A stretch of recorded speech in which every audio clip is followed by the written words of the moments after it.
today, Mr. Pasquarello, when he gets here. But I first want to thank the witnesses for coming here today, and we will call this subcommittee hearing to order now.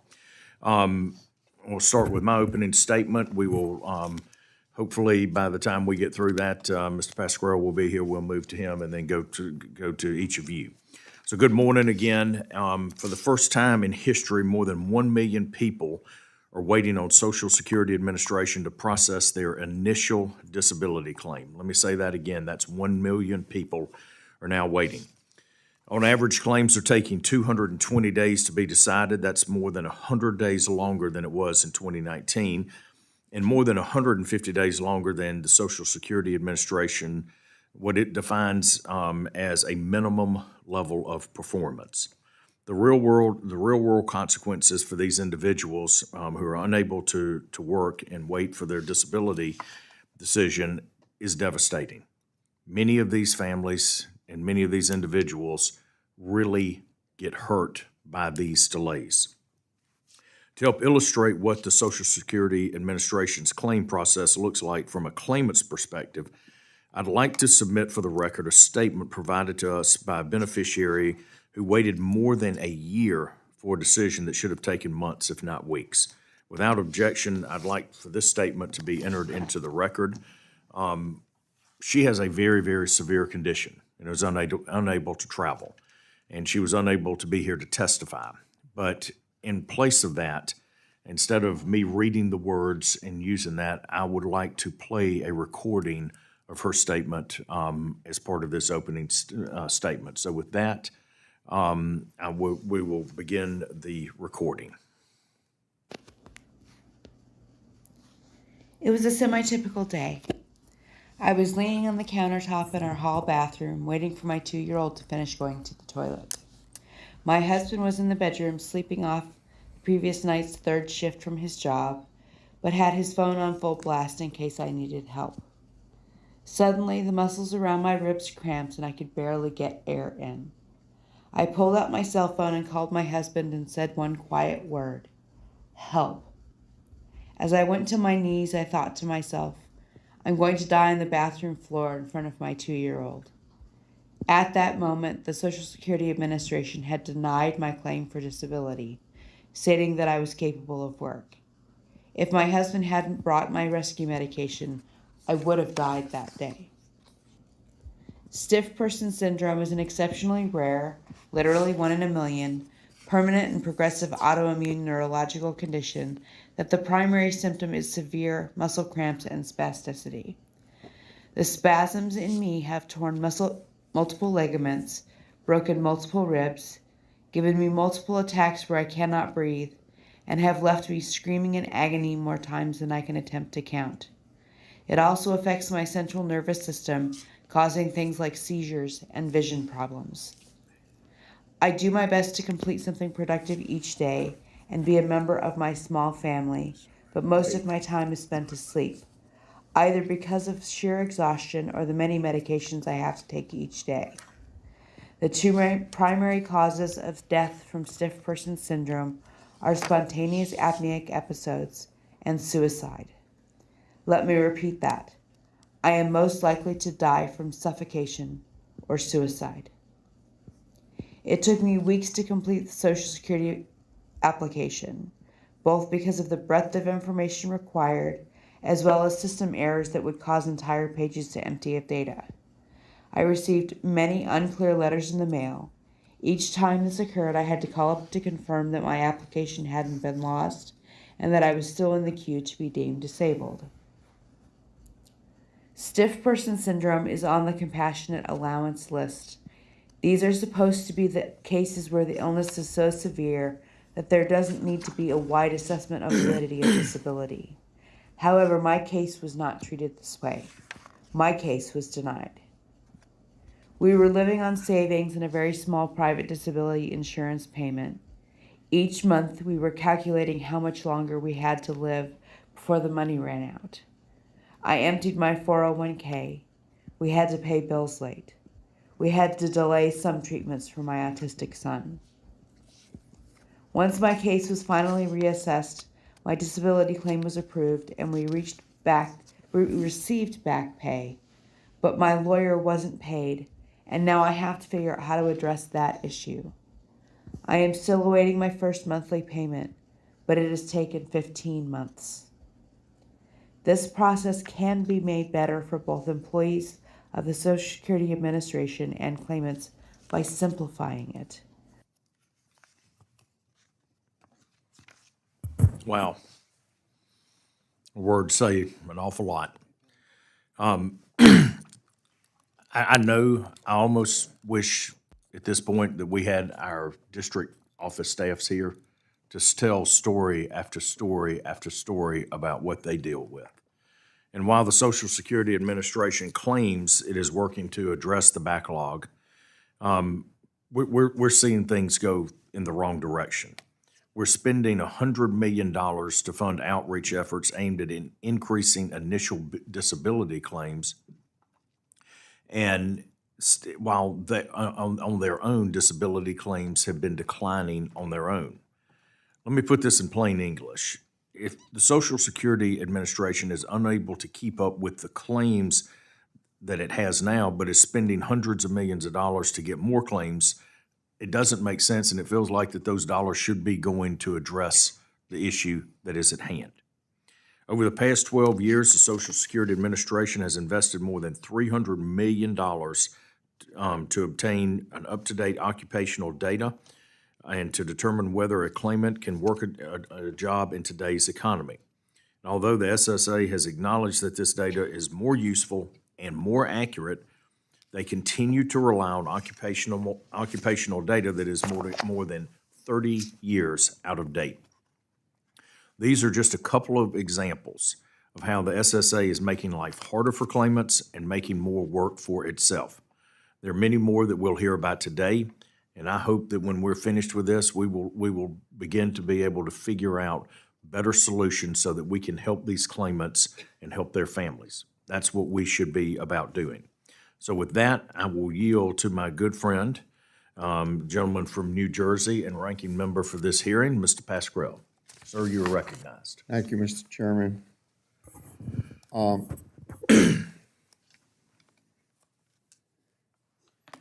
It's good to be back in the neighborhood. I'm going to say some things now that should not be misinterpreted as me not wanting to sit down and the rest of our group wanting to sit down to find solutions to problems. You will always find us there at your calling. But I think we got to make some things clear here. I look at this hearing as a kind of smokescreen, a cover-up for the majority's extremist agenda to gut Social Security, chapter and verse. The other side, your side, voted over and over again, and you can't escape that. It either happened or it didn't happen. To cut the Social Security Administration's budget. These cuts only make disability delays far longer. Social Security is one of the America's greatest success stories. 40% of seniors, 50% of disabled beneficiaries would live in poverty without Social Security. Social Security still stands as a monument to decency, dignity, hardworking Americans after nearly 90 years. Yet, throughout its storied history, it has been under attack. Going back to 1935, it has been the subject of scurrilous attacks and lies from day one. There is a history here, which we all should appreciate.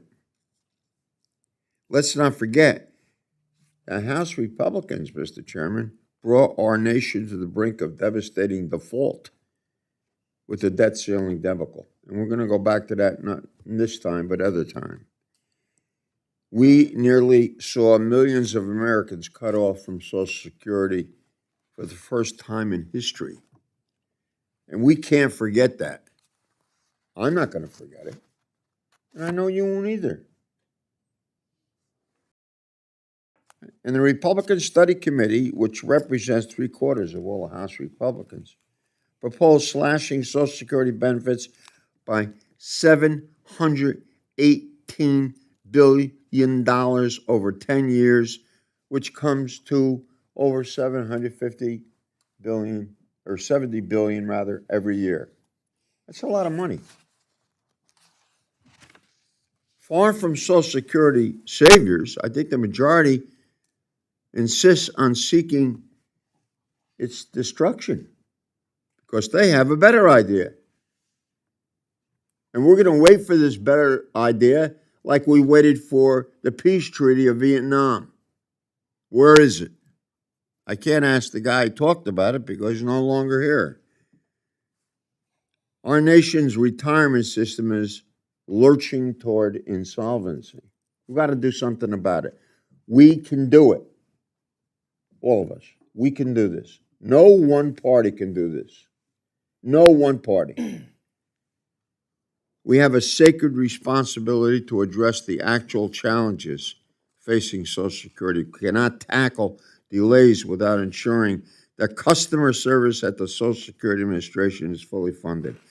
We must eliminate the mandatory 5-month waiting period for disability benefits, as my friend John Larson, Social Security 2100 Act would do.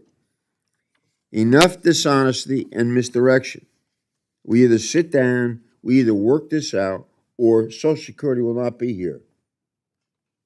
You can't save it. I can't save it. We got to do it together. Thank you, Mr. Chairman. Thank the ranking member. We'll address many of those points throughout this hearing. But again, the purpose of this is to figure out just one small section of what the Social Security Administration does, which is to process disability claims, and how can we do that better, more cleanly, and help Americans who need this vital service. So with that, I'll have the pleasure of introducing our witnesses. Ms. Linda Kerr Davis is the Acting Assistant Deputy Commissioner of Operations for the Social Security Administration. Thank you for being here. Ms. Jacqueline Russell, President of the National Council of Disability Determination Directors. Mr. David Camp is the Interim CEO for the National Organization of Social Security Claimants Representatives. Thank you for being here. Ms. Jennifer Burdick is co-chair of the Consortium for Citizens with Disabilities Social Security Task Force. And lastly, Mr. Mark Woloschky, a senior fellow for the American Enterprise Institute. Thank you all for joining us today. We look forward to your testimony. We look forward to the back and forth. We hope to learn an awful lot from you today. With that, Ms. Kerr Davis, you may begin when you are ready. All right. Well, thank you, Committee Chair Ferguson, Representative Pascrell, and members of the subcommittee. Thank you for inviting me to discuss our disability adjudication process and our strategy to reduce wait times. We appreciate your partnership and on this important topic. I'm Linda Kerr Davis. I'm the Acting Assistant Deputy Commissioner of Operations at Social Security. Prior to joining SSA, I worked for the Kansas Disability Determination Services. Currently, over 15 million people rely on disability benefits to provide for basic needs like food, shelter, and medical care. Meanwhile, pending levels and wait times for determinations on all initial disability claims and disability reconsiderations are at all-time highs. Pending initial disability claims have exceeded 1 million claims. Applicants are waiting on average 7 months for a decision. This is simply not acceptable to you or to us. The DDSs are experiencing record high employee attrition and difficulty hiring qualified examiners to replace them. They have also at times been challenged with reduced access to medical evidence, which began with the COVID-19 public health emergency and was compounded by a shortage of consultative examination providers. In response to this crisis, a team of SSA experts worked to identify root causes of the backlog, implement short-term improvements, while also developing a long-term strategy to resolve the backlog. Working within the constraints of our current budget, the strategy involves improvements in 4 key areas. First, processing capacity. Second, recruitment and retention. Third, business processes and policies. And finally, information technology. We are increasing our processing capacity by redirecting experienced personnel from across the agency to process cases for the DDSs, starting with claims for the individuals who've been waiting the longest. We established cadres of SSA experienced employees and rehired annuitants to help the DDSs process initial level claims. Last fiscal year, these cadres completed over 27,000 initial claims in addition to the claims processed by the DDSs. We have engaged directly with many states to increase recruitment and retention of state employees who process claims. The acting commissioner has contacted governors explaining how improved pay and other policies for these employees will help the citizens of their states as well as SSA.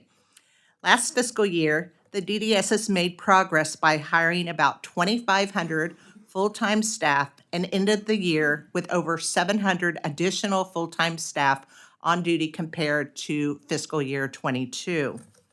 We are also working on improvements in business processes and policies.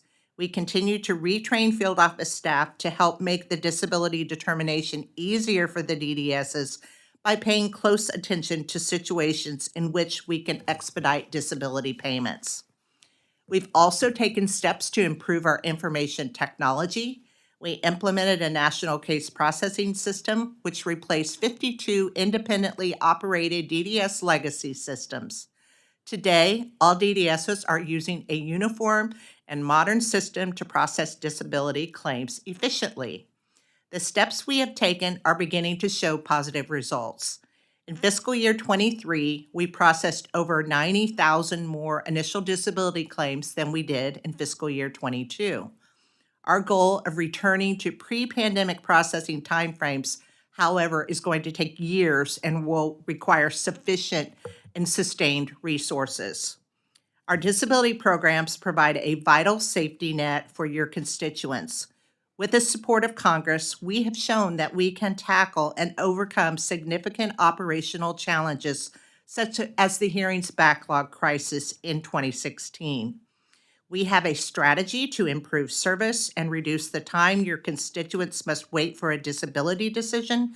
Similar to our mutual success with reducing the hearing backlog, improving service for initial claims will require the support from Congress.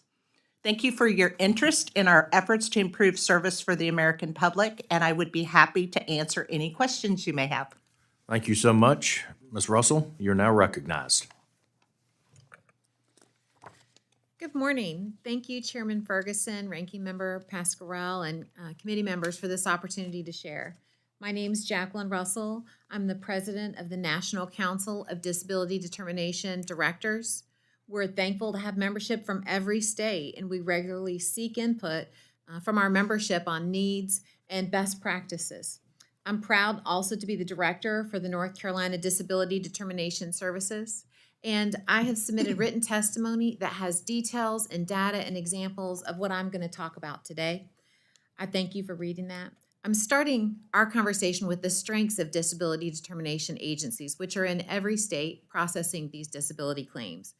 Disability determination staff are innovative, we're adaptive. We've proven that through the pandemic as we found new sources for paper, and we're adaptable. We also have reallocated staff to process disability claims, staff from our disability hearings unit, professional relations office. Everybody is pitching in, and we're making progress on reducing the backlog. We have a long way to go, and we need your help with that.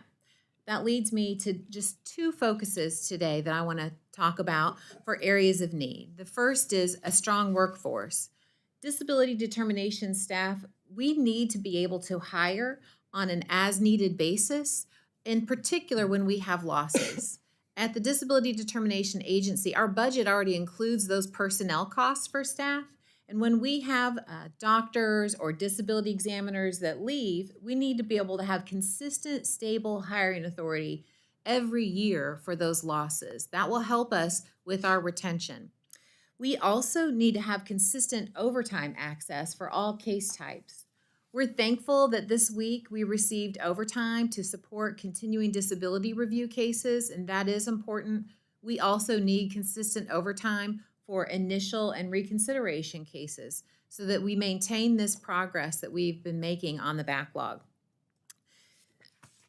Additionally, I want to share two efficiencies. The first one is communications.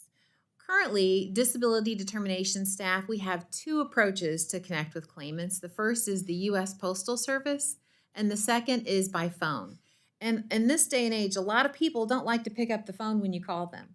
And so it makes it hard for us to reach our claimants to find out if they're willing to go to a consultative examination, or remind them of the upcoming appointments, or if we need to have information clearer from the forms that they've submitted. And I appreciate that the Social Security Administration has indicated interest in that and identified that as a need as well. There are two barriers to that I've heard. One is security of the personal identifiable information, and the second is funding. With security, we know that the Veterans Administration is able to address that with their patients. My father receives a text message when he has a medical appointment from the Veterans Administration. So I feel like we can work together to figure out security. The second barrier is funding, and I can appreciate that the Social Security Administration has priorities for funding, and Congress wants to make sure everyone is a good steward of their dollars. Disability determination staff and our claimants, we're in the middle of this, and we really need to focus on how we find common ground so that we can use our dollars well to support the people that we serve.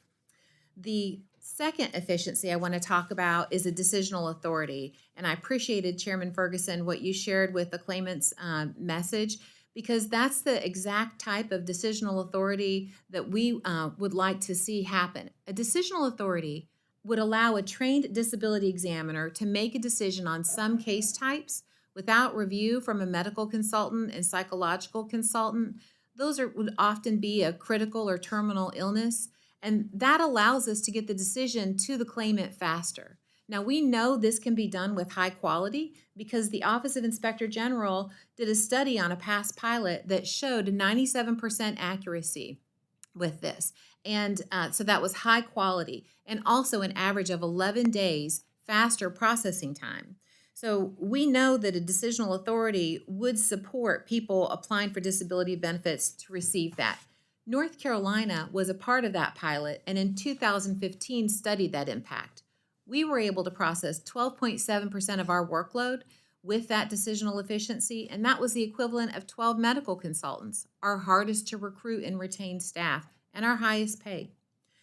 In closing, I want to share that we're all here to serve the public, and I ask that disability determination agencies receive your support in realizing solutions to these challenges. I'm thankful for the teamwork from Acting Commissioner Kijikazi and Associate Commissioner John Owen, who have listened to our concerns and are taking some action steps around that. And I ask for your support as well in finding a solution, obtaining a solution for consistent hiring authority, overtime, a decisional authority for disability examiners, and communications that meet claimants' needs. I look forward to any questions that you have and our teamwork to serve the public. Thank you. Thank you, Ms. Russell. Mr. Camp, you're now recognized. Thank you, Chairman Ferguson, Ranking Member Pascal, members of the subcommittee. I am David Camp, CEO of NOSCR, and we are the specialized bar association for those who represent the Social Security claimants. From 2010 to 2022, Social Security disability claims declined by 37%, and SSI claims are down 49%. With a claims workload cut by more than a third, almost half, budget and staffing strains alone cannot explain this growing backlog. The problem is Social Security's policies. National average processing times are now more than 250 days for each step in Georgia, more than 300 days each in Florida. Social Security has a minimum acceptable standard of under 60 days, a standard never met in 40 years. 40 years. Reconsideration is optional, and Social Security has been telling this committee about possibly eliminating it since 1984. Social Security recently tested eliminating it in 10 states for 20 years. But this committee has never been provided with the results, data for or against eliminating it in some states, everywhere, or nowhere. If there is a data-driven reason for reconsideration, show us. To explain the problem from our perspective, here is an example. A lawyer in Alabama contacted me last week with this timeline for a case. The claimant filed his claim in July 2021. He was denied initially and again on reconsideration. This took 645 days, 547 of which were reconsideration. The reconsideration findings were identical. More than 90% of findings at reconsideration are exact duplicates of those at initial, often word for word. Word for word, hundreds of days later. He filed a request for hearing by a judge this May. He was scheduled for hearing after his claim had been pending for 832 days. His hearing should have been last week, but there was no point. He died earlier this month on day 825 of his claim. He died from the conditions that he applied with that went untreated. He sought help from Social Security with 825 days to live, and Social Security wasted more than 500 days at reconsideration. He could not live long enough to outlast Social Security's capacity to delay. In addition to reconsideration, there are other policies that require immediate attention, corrections that would add efficiency and savings right now. In August, Social Security suddenly stopped accepting faxed applications. We'd like to see Social Security modernize, so we were shocked that they would leap that far backward. There is no reason not to honor a faxed application. Now, claimants and representatives fax to mark the date, then mail what we faxed, then mail it again until Social Security acknowledges the mail. This adds an absurd delay to claims, and it must be corrected. The front line of communication with claimants is the representative's office. Yet when we call and manage to get through, we're only allowed to get an update on one case at a time. We want to help Social Security manage communications with claimants, and our role is to speed up the process, but Social Security imposes barriers. Social Security should allow representatives to verify entry on a claim electronically and stop capping our attempts to check online status at 10 cases. A recent rule change introduced a new problem and a new slowdown for veterans. Social Security now ignores VA decisions. A 100% disabled veteran is now less likely to be found disabled in Social Security's process than someone who hasn't served. This must be stopped immediately. Electronic signatures are safe and secure, and it's unnecessary to call to verify them. When Social Security gets an electronic signature, they make the staff call claimants to verify. This means personnel are calling out when they could be handling calls coming in or doing something else productive, and it slows the process. Social Security should provide us with the same data available to claimants in their My Social Security accounts. We're ready to help a claimant speed up the process and provide what's needed, but often can't at the early stages. Finally, Social Security must stop using the dot. Pneumatic tube operators have been replaced by email. Addressers have been replaced by the printer. Recently, claimants in Savannah, Wichita, and Flint have all been turned down, citing these long-gone jobs. This happens every day in every district. The Department of Labor already has a working version of a paid-for replacement. Social Security must switch to using current data and finally end the embarrassment of the dot. Thank you, and NOSCR looks forward to continuing to work with the committee and with Social Security. Thank you, Mr. Camp. Ms. Burdick, you're now recognized. Chairman Ferguson, Ranking Member Pascrell, and members of the Social Security Subcommittee, thank you for inviting me to speak today.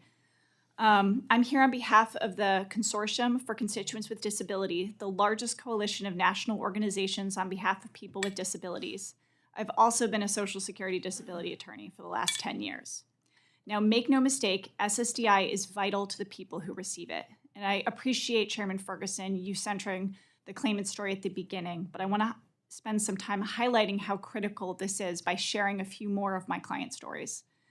The first is my client, Miss C. When I met her, she had just been terminated for her job as a scheduler from a large hospital where she'd worked for 20 years.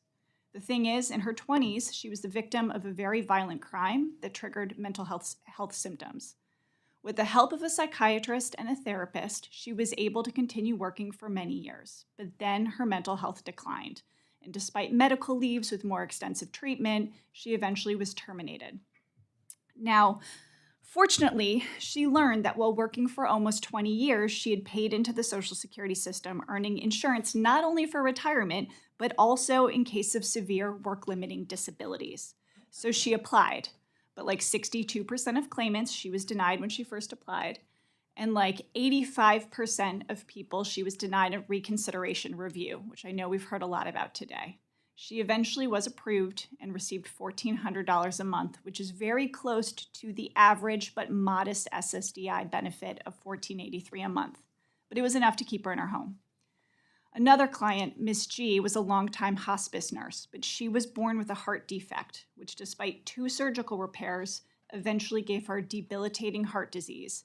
And at 47, she could no longer work and needed a home health aide, going from being the nurse to being the patient. Like Miss C, she applied for SSDI and was eventually approved for $934 a month, which was a safety net to ensure that she was able to stay housed and provide food. But like Ms. G, this took a while. It took 18 months for her to get benefits, the whole time she had no income and relied on the help of family. Now, my first 2 clients, it took a while for them to get benefits, but they weren't caught up in the DDS backlog, like one of my most recent clients, Ms. P. She applied in March 2021.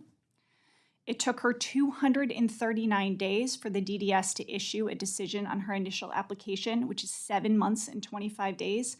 And then it took 300 days for her to get a decision on reconsideration. So she had been waiting for more than 17 months when we were able to even request a hearing before a judge, which is frustrating because that is where most people are approved. And this delay is having serious consequences for her right now. She has no income, and unlike some of my other clients, she doesn't have family who can help. So she's been living in shelter in Philadelphia. And because some of the shelters don't allow her to stay with her children, she's had to live separately from her children from time to time, which is adding additional distress. Now, I highlight these stories because I think they really showcase the importance of this disability benefit. It does lift more people out of poverty than any others, but also the impact of these delays. Now, SSA is not going to be able to address this backlog without adequate funding. I know you've heard from the speakers before that due to chronic disinvestment, SSI has been seriously downstaffed, and that's hit DDSs particularly hard.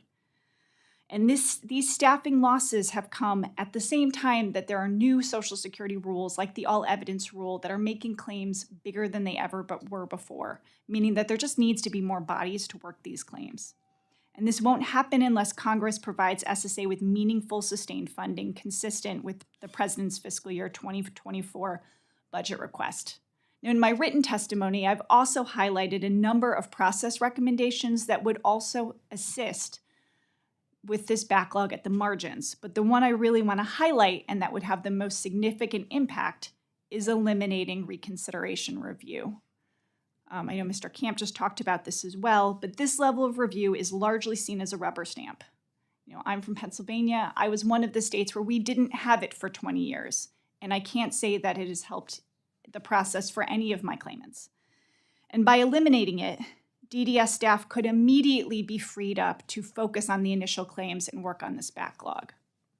Now, I will be very happy to answer questions about this or other recommendations from CCD. Thank you very much for having me here today. Thank you, Mrs. Burdick. Mr. Wachowski, you're now recognized. Thank you. Chairman Ferguson, Ranking Member Pascrell, and members of the subcommittee.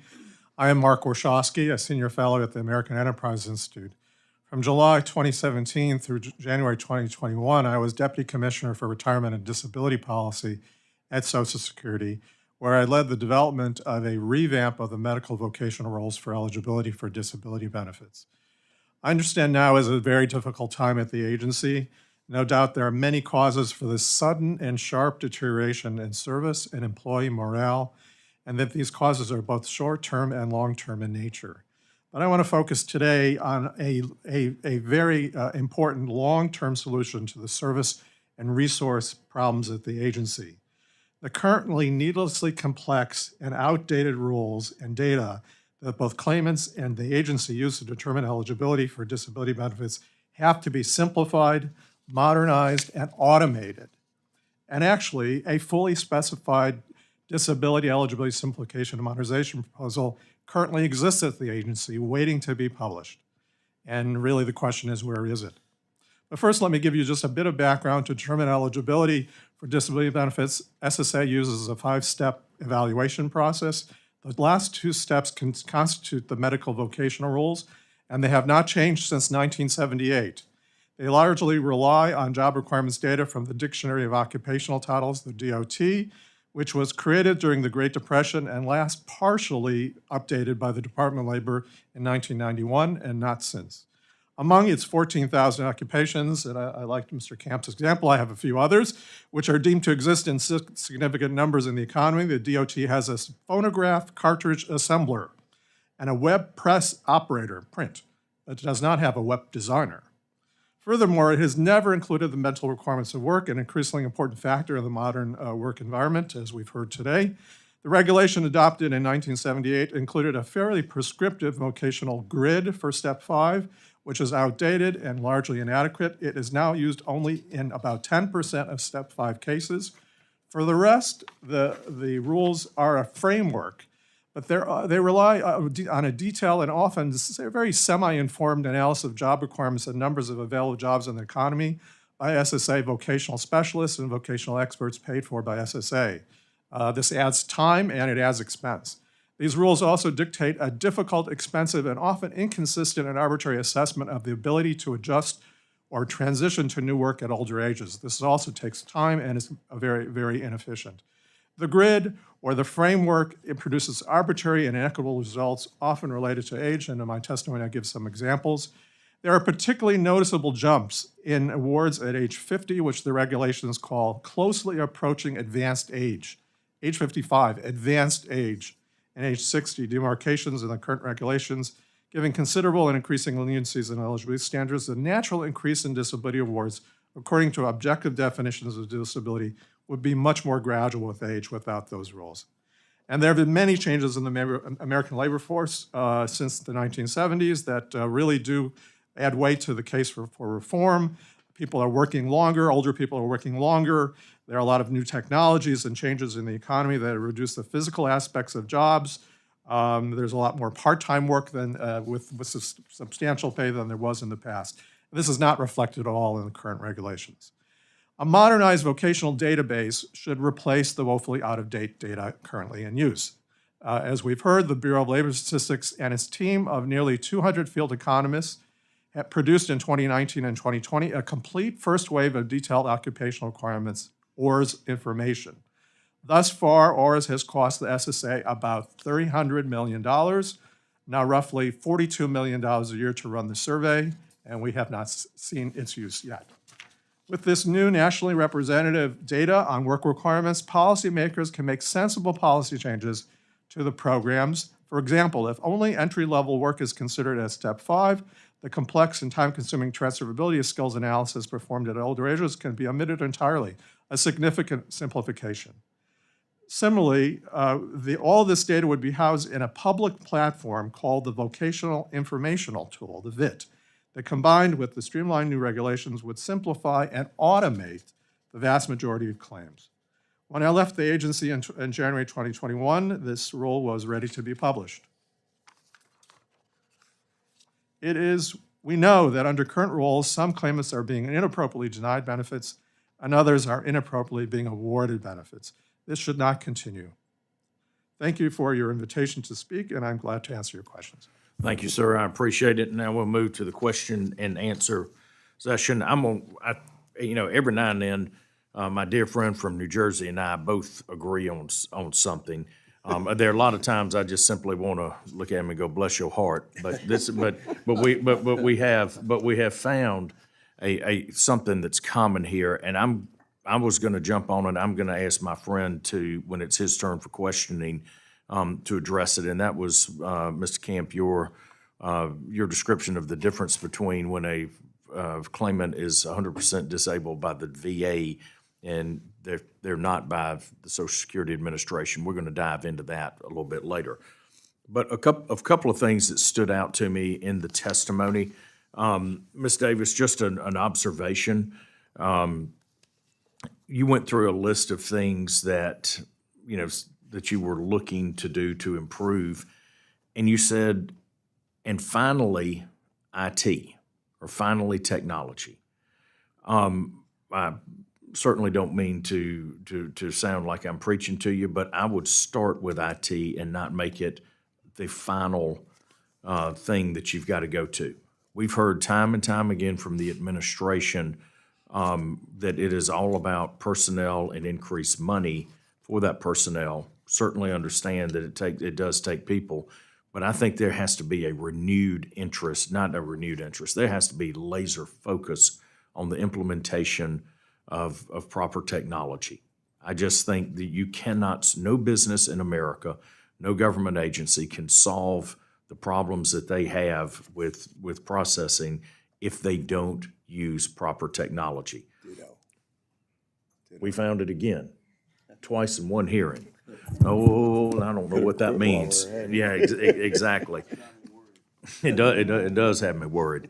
But I'll just make that observation on there. As I get into my questions here, Ms. Russell, you made a comment.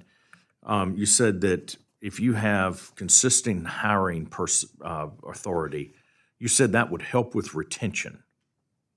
I'm confused because you got to hire somebody to fill an open slot. How does that action help with retention? You see, I mean, it just looks like you're saying, all right, we just need to hire more folks so it helps with retention. Why are they leaving to begin with? Hiring somebody doesn't seem to address the problem why they're leaving. Thank you, Chairman Ferguson, for Yeah. that question. And it's a great question. The way that helps disability determination agencies is if we have consistent hiring authority to replace our losses, then we have consistent staff there to process those claims. When staff leave, their caseloads have to be reallocated to other staff. So that means we have staff with increased workloads, which leads to burnout, and then that leads to attrition because people can only work the amount of hours that they have in a day. And when they have a higher workload, then that leads to pressure for them, which leads for them to leave. And the disability determination agency staff, they care so deeply about this work. I'm struck by that when I first arrived at the DDS. They care so deeply, and they take this home with them, and they wear this. And so when they're not able to turn a decision around in a reasonable time frame, they have a lot of guilt associated with that, and that they're All right, thanks for the clarification on that. One of the things that I look at, we've seen is that, Mr. Camp, I'm going to address this to you. If we're having trouble meeting the current caseload, and then you're going to spend hundreds of millions of dollars trying to go scoop up more people to bring them into a program that is naturally declining in its initial applicants. Does that seem like a good resource, a good use of resources? There are certainly improvements in what we already are using that need to be taken today. There are changes that need to be made now with already paid for new programs as to the dot replacement and processes that are obviously just available with a policy change. If you have 90% of findings at reconsideration not involving any additional effort or work or findings, word for word the same as they were 300 days earlier in the process, that should represent an opportunity for some savings, for some 9 out of 10, perhaps, savings at that stage. It's not hard to find activity at initial and reconsideration that isn't necessary and that is slowing things down. There are opportunities for the use of the current staffing and the current budgetary authority that also involve those of us on the outside of the program that speak for the claimants, that speak to the claimants, and that advocate on their behalf. We will get it done. If you give us the information online, let us see what's happening on a case, we will get it done.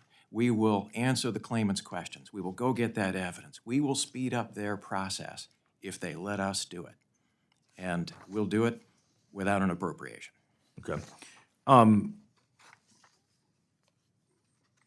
when we talk about updating the job roles, Ms. Warshawski, I think you touched on, you talked about this in your testimony. In your opinion, is there a good explanation why this has not been done? Chairman, I don't have an explanation. The agency has been aware of this problem with the out-of-date DOT for already 20 years. They tried various other data sources, and they decided already almost 15 years ago to go to the Bureau of Labor Statistics to sponsor a survey. It took some time to sort of get that organized, but the data is in. It was validated, and it's been published. So it is a mystery to me why it has not been used. Well, let's go back down to the other end here. Ms. Davis, since you're in the middle of it, Sure. help us solve this mystery. All right. Well, thank you for the question. 20 years is, we heard from a group last week talking about when we were looking at, dealing with trying to speed up claims on the beneficiary side. We've got programs that were authorized 8 years ago that still haven't been implemented. So same thing. Yeah, you got great technology. Explain to us why y'all can't get this done. Okay, thank you, first of all, for the question. So while I've not been directly involved in any of these policy discussions, I understand that this is a complex, multi-year plan that we need to move through. 20 years ain't long enough. Well, that is long enough, yes. We have been making progress, and we have met our goals for reviewing and updating the medical criteria and also the occupational data. And Ms. Davis, again, I promise I'm not trying to be combative here. Yeah, I'm just trying sure. to understand. So you've met your goals, okay? Yet we're 20 years from implementation. You've met your reviews. Why is there are those goals published? Can you provide us a copy of those stated goals and how many steps it will take to get this implemented so that some poor individual is not sitting in front of Congress in 5 more years going, why is it 25 years instead of 20 years? Yeah. Can you provide us those goals and we can see the steps of how y'all are trying to implement something that seems like it could be done very quickly? Sure, we're happy to submit that for the record. Thank you. Any changes to our policies have to be well supported by the evidence and designed to achieve decisional accuracy. So while 20 years is a long time, there have been things going on behind the scenes, but let me provide a written response for the record so that you can understand the steps that we've gone through. Thank you. Yeah. Thank you so much, because 20 years is an awfully long time, I agree. particularly when you have someone like Mr. Camp described that simply could not outlast Social Security to receive a benefit. Very sad story. Mr. Camp, quick question, and then I'll move on I'll let others have this. And this is some data that we have on disability decisions. At the initial level, 38% are allowed, 62% are not allowed. And Ms. Burdick, I think you touched on this as well, so I'm gonna let y'all address this. When you go into the reconsiderations, 15% were allowed, 85% were disallowed.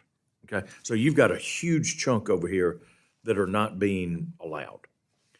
Then when it gets to the administrative law judge hearing, it's almost like this thing flips and goes the other direction, where you have 51% that are allowed at that process, 39% denied. So we've gone from 85 to 39 at this point.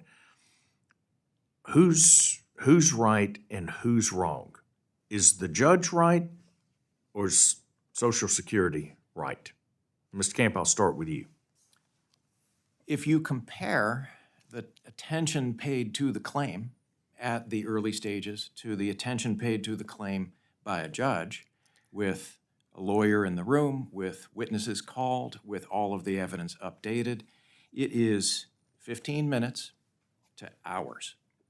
Hours is better. 15 minutes is not enough time to read thousands of pages of medical records and get anything right. And some of the time at reconsideration, it's not the 15 minutes. If the consultant physician comes in and there is no new evidence, which is often the case, they are given an agree button to click.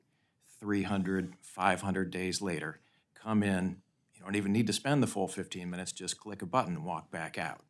That is not an adjudication process at all. That's just days waiting, and it's not service to the claimants. At the ALJ stage, that does not occur. There are hearings, the judge looks at the file for hours, has clerks assisting, the attorneys can do their work. We see all of the exhibits, we see the statuses change, we see the expert that's been called to testify, we prepare. We can help the agency get it right at the ALJ stage, and we are blocked at initial and reconsideration. Ms. Burdick, could you address this what appears to be sort of major problem at the beginning of the process? Could you offer suggestions on how to improve that for the folks that you represent? Absolutely. Well, at the initial claim, the claim goes, it's a paper claim that goes to the DDS to adjudicate. And the initial, and as you said, 38% of people are. And now you can't even use faxes, right?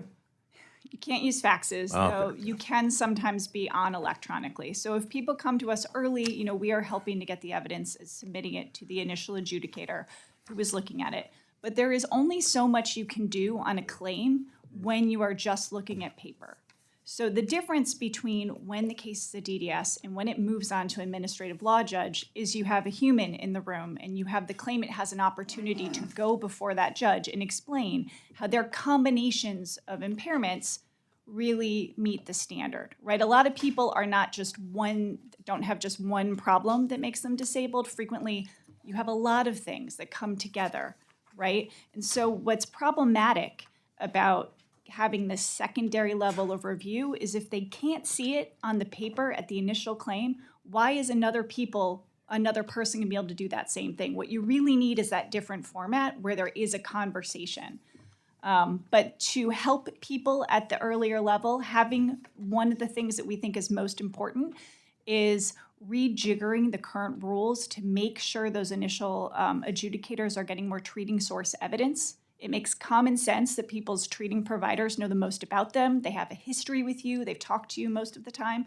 But frequently we find that even where people have those providers, the DDSs aren't doing a good enough job at getting that evidence. And it's not their fault. The rules aren't well calibrated. They send 2 letters, then they rely on these consultative exams that we've discussed, or that earlier people discussed where a one-time Social Security doctor might talk to someone for 10 minutes. It's just, really focused on getting treating source data and looking at that would improve things. All right, thank you so much for that. Mr. Pasquarello, you are now recognized. Thank you. Let me say this, thank you all for those thoughtful answers. Thank you, Mr. Chairman. And I want to continue your last line of questioning. Associate myself with what you were saying and what you're implying here. Because this is not simply going to be solved by putting more resources and money. Remember the IRS debates that we had. We know the cuts that existed over administrations that were both red and blue. As I always say, no party is privileged virtue that I know of. But Mr. Camp, your testimony is quite, I went over it again. Very interesting when you talked about veterans. I'm almost numb when I talk about veterans. And I think in the area which you covered, eliminating reconsideration, I'm even more concerned about a vet going to get some help from Social Security, SSI, disability. And I know from listening to many people that simply, it's nothing simple, but just having an increase in resources, more money to do the solution is not enough. Because if we don't have the right policies, then we're defeating ourselves by simply duplicating if we think that just more folks are going to solve the problem. I want to make that very, very, very clear.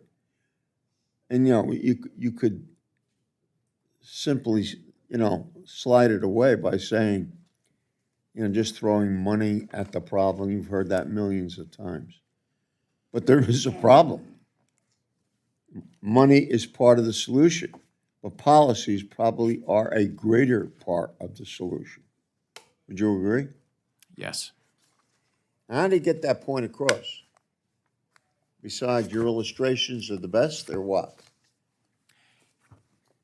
The actual experiences of real claimants have to drive this policy. See it from the perspective of a veteran that went through the VA's disability process already.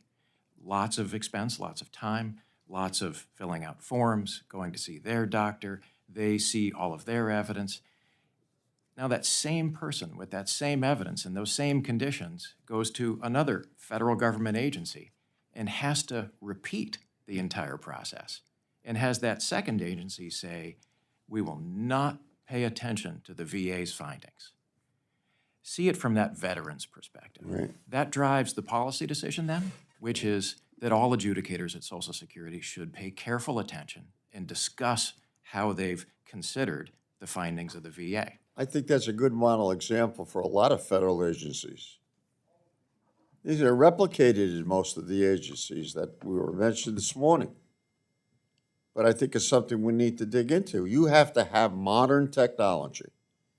You got to update your data, and with it's pretty elemental. I don't think we're discovering something here. It's there, and we need to take a look at it. And I want to ask Linda, Ms. Davis, there was underfunding for years. I mean, you look at the numbers and you see the cuts that were made. And that seriously eroded the service that you could provide to people. I understand that. We all do. I think, though, that the suggestions of making more cuts would simply make it worse. So what would happen to Social Security's customers? Customer service and disability application backlogs, if your budget was slashed by 30%? So first of all, thank you very much for the question. I do have to tell you, I'm not an expert on budget issues, but I've been around the program for a long time. Neither is the Congress. Yeah, true. Welcome aboard. But a 30% cut would be completely devastating to SSA. So people who apply for disability, they would wait at least 2 months longer than what they're currently waiting. It would likely impact the office hours for our field offices, even with level funding. Level funding from last year, from FY23, it's going to be detrimental to SSA. It's not sufficient for us to continue to build our DDS workforce or even maintain it for that matter. With only level funding, we would expect average wait time for an initial disability claim to go up, like I said, by 2 months, and actually double the average wait time from what they had experienced in 2019 pre-pandemic. I think what we're looking for, Gentlemen, time-wise right there. I love listening to you talk, but we over by about a minute. I know what the cuts mean, but I want you to know how we feel, how I feel. And that is that even if we can avoid those cuts, we need a lot of changes in the policy of delivering service. Okay. And that's the point I think we can sit down and compromise and get to some final solution, if you'd call it. And I think that's important for us. I really do. Thank you for your patience. Thank you. Now yield to the gentleman from the great state of Ohio, Mr. Carey. I want to thank my friend Chairman Ferguson and Ranking Member Pasquale for once again hosting a hearing to discuss the issues that our constituents are facing as it relates to the Social Security Administration. As somebody who first read Future Shock when I was probably 13 years old, and then the third wave, I find it very troubling that we're still talking about phone calls and faxes, and the fact that we don't have government agencies that are able to communicate with one another. So I really wish that, and we just can't do it in this body, but I really wish we could have our constituent aides sitting up here with us that are dealing with you every single day, because the calls that we get are just remarkable. So, and again, faxes to me are basically like trying to find an 8-track tape player. So I just kind of think it's a little outdated. Listen, I know my office is not alone in hearing from our constituents over and over again about how hard it is to actually get a hold of Social Security Administration. I know my dear friends have talked about the cuts to staffing. Wait times for the 1-800 number continue to increase and have reached upwards of many times 30 minutes. Some people get kicked off. I've heard that several times. They've called and they call and they call and they call. The thing that reminds me of, when you go for a home loan application and you call any one of the national, you can get a call right back right away, or the wait time is pretty easy. And then you get an email, which seems pretty standard nowadays, right? It's concerning to me that SSA has done little to act on the backlog and at times made the problem worse. And I'm glad we're working today to get to the root cause of these issues and talk through solutions that SSA can implement to process claims in a timely manner and provide Americans more accurate decisions. I really, Mr. Camp, that story about the person waiting, 825 days, and then died of the disease or the affliction that could have been resolved possibly if they would have just had, gotten what they needed 500 days before. And I think it's a terrible story. So my question, I'm running out of time here. When SSA evaluates the work history of a disability insurance applicant, the SSA reviews whether the claimant can still have any substantial gainful work performed over the last 15 years, known as a look-back period. SSA recently published a proposed rule to reduce the look-back period from 15 years to 5 years, right? Dr. Wachowski, what are the effects of reducing this level of scrutiny as it applied to a claimant's work history? Thank you for your question. Very simply, in the proposed regulation, the immediate result is an additional $27 billion in disability benefits.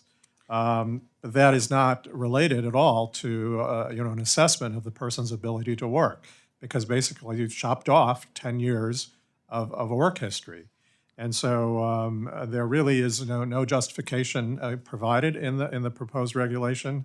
The data and studies that have been cited in the proposed regulation are misleading and incomplete. They misrepresent results, and then furthermore, the budget implications are actually severely underestimated, because it does not mention the additional cost to Medicare, Medicaid, and other federal and state welfare program spending.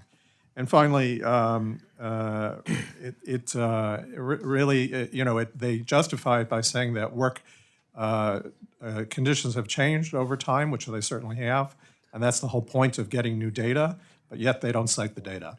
So it's a very perplexing and disappointing proposal, really unjustified. I believe it should be removed. So when you were at Social Security Administration, were you considering changes to the look period before? Yes, in the context of a total reform of the program, and we did consider reducing it from 15 years to 10, which was justified by the data and by the evidence. But that's only in context of a much larger reform that modernized and automated the program. And when in the context of the larger change, it was a very small expense as opposed to $27 billion.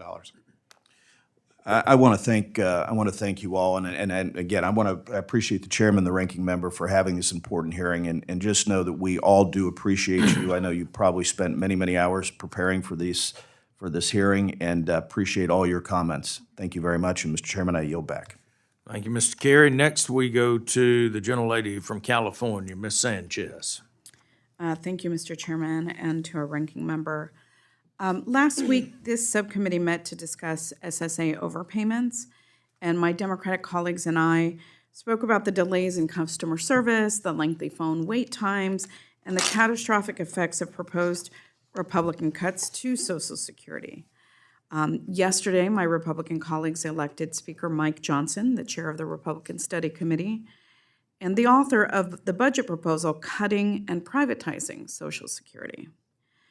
In addition to his terrible record on issues like same-sex marriage and abortion, Speaker Johnson has advocated for a reduction in benefits and a 30% cut to SSA funding.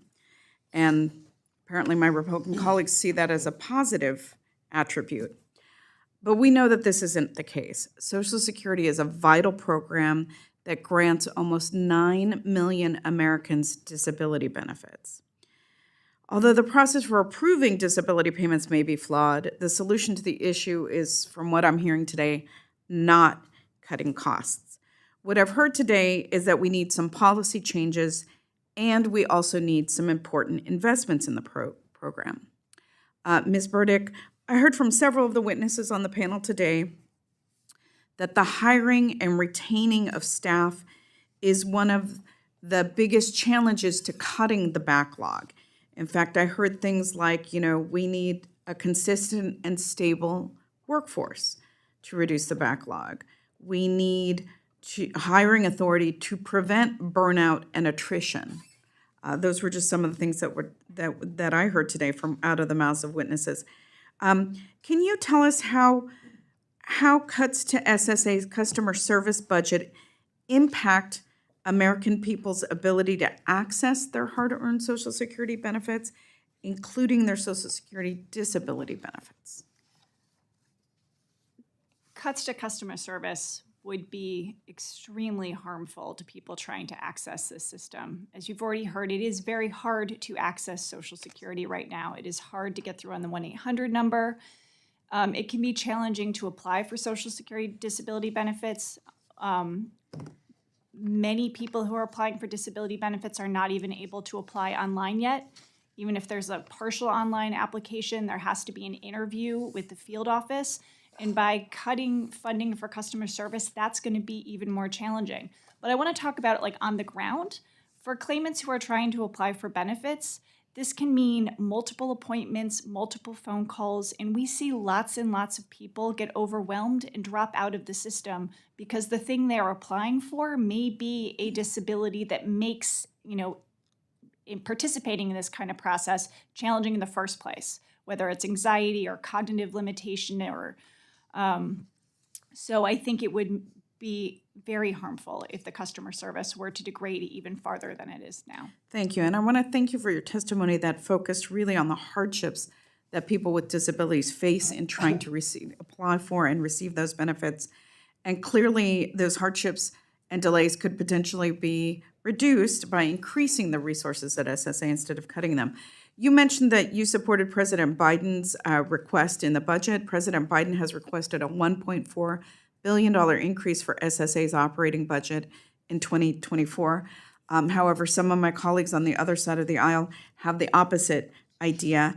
The House Republican Study Committee, a committee that I'll note that every Republican on this subcommittee sits on, and which is chaired by a new speaker, has proposed a $718 billion cut to Social Security over the next 10 years. This plan is going to cut the funds that most disability insurance beneficiaries receive, and in some cases stop those benefits altogether. Ms. Burdick, why are Social Security disability insurance benefits so important to people with disabilities, and what would happen to disabled Americans if their benefits were reduced or even cut off entirely? So just to be clear, that people who receive these benefits, as we've talked about, it's not only a long process, it's a hard process. You need to have a severe impairment that will last at least a year or be terminal, as some of the claimants we've talked about. So everyone who is relying on these benefits has a severe disability that is making it hard for them to work. They rely on these benefits for housing. They rely on them to pay for food. And if they're cut at all, that would be super harmful because right now the max benefit's already extremely modest. For SSDI, it's $1,400 a month. For Social Security, it's in the 700s. This is already a benefit level that makes it challenging for people to live in single-family homes. Often they're double upping. I frequently talk to claimants who cannot actually pay for all their bills and have very complicated practices. If I pay this much to this one and this much to this one. So any cuts would be extremely harmful. Thank you for your testimony. I yield back. Thank the gentlelady. Next, we will go to the gentleman from Kansas, Mr. Estes. Well, thank you, Mr. Chairman, and thank you to all our witnesses for being here today. You know, today's hearing reasserts a basic principle of American life, that government should work for the people. And that's why we have programs like Social Security Disability Insurance and SSI to help citizens when they need it most. And as representatives of the American people, we've been sent to the nation's capital to ensure that government does serve the people efficiently and effectively, mindful that it's the people that fund these government services. So it's disappointing and frustrating to hear some of the numbers being shared today. I mean, the Social Security Administration's failure to deliver these services is, almost you could say it's unconscionable. When I looked at, as I was preparing for this hearing, and I looked up and basically I would have to say that the Social Security Administration is failing in its mission to, quote, deliver Social Security services that meet the changing needs of the public, unquote. And how is it that over the past 2 decades, there's been a decrease in disability claims, applicants anyway, yet in recent years, the times have been increasing. And, as we talked about before, since 2009, wait times for initial claim decisions have increased by 83% to 220 days. I view it as a travesty that American citizens can't get the federal government to process a valid claim without them having to jump through hoops or paying an attorney to force the issue. No offense to the attorneys that are here that help solve that problem. However, instead of focusing on these issues, how we make sure the program works better, the SSA, under the direction of the Biden administration, has instead prioritized improving optics on equity initiatives. I say optics because how does it help any claimant, no matter their race or background, to wait longer to receive the benefits they've applied for? So already $100 million have been spent on these efforts in the last 3 years, and this year's SSA budget request allocates another $60 million to continue to boost these so-called equity efforts without accounting for the necessary process improvements and modernizations needed to actually service the wider base of claimants they're hoping to reach. And that's just one example of how SSA is falling short. We live in a dynamic and rapidly changing world, and SSA has failed to keep pace with this change in the workplace. Ms. Russell, in the past 40 years, we've seen significant improvements to access and care of these individuals with disabilities. However, it's been pointed out earlier that SSA is still using a dictionary of occupational titles from 1977 that was last partially updated over 30 years ago. How does that outdated data affect an examiner's ability to efficiently process a claim? And would you say it takes longer and delays some of the processing of those claims? Thank you for the question, Congressman Estes. Yes, it does impact the processing time because the skills that we are looking to match a claimant to see if they can return to work in their relevant work history, it's hard to find that in the Dictionary of Occupational Titles. So it does take longer to process, and the jobs that we have today are not in the Dictionary of Occupational Titles. We have heard about the jobs that are in the Dictionary of Occupational Titles, and those skills just don't translate. So it does make the job harder for our disability examiners, and we look forward to when that is updated. Yeah. So what do you do in the case of like a job title like a web developer? Obviously, that wasn't here in 1977. I mean, what's your steps that you do, and how do you sort through addressing their claim or their issue? Well, in brief, the approach is to look at the job skills that the person had in their position. That's why the information on the work history is so important.